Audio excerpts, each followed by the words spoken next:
नमस्कार मैत्रिणींनो, तर आज आपण पाहणार आहोत की आपण पंचकोनी गळ्याला कशा प्रकारे डिझाईन काढायची।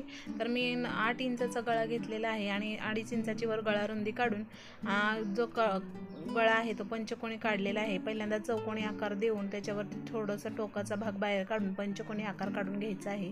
आता साडीच्या कापडावर बरोबर 2.5 इंचाची खूण करून आपल्याला अस्तरचा भाग मांडून टिप मारून घ्यायची आहे व एक्स्ट्राचा भाग जो आहे आतला तो कट करून काढायचा आहे। नंतर पलटी मारून आपल्याला टिप मारून घ्यायची आहे।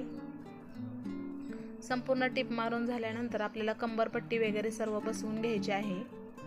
आता आपल्याला काय करायचे आहे, टक्स वगैरे आखून कंबरपट्टी बसवायची आहे।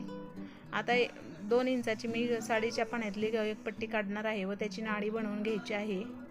आता ह्या नाडीची संपूर्ण बनवलेले 1-1 इंचाचे तुकडे काढून घ्यायचे आहेत। हे 1-1 इंचाचे तुकडे आपल्याला फक्त पंचकोनी गळ्याच्या फक्त खालच्या साईडला बरोबर जोडून घ्यायचे आहे दुमडून। अशा प्रकारे सर्व दुमडून झाल्यानंतर त्याच्यातून गोल्डन नाडी वळून घ्यायची आहे। तुम्हाला जर माझा हा व्हिडिओ डिटेलमध्ये हवा असेल तर बाईचं टॅलेंट या यूट्यूब चॅनलवर जाऊन पहा। नंतर एक्स्ट्राचे कापड कट करून नाडी लावून घ्यायची आहे। अशा प्रकारे पंचकोनी गळा सुंदरसा तयार आहे।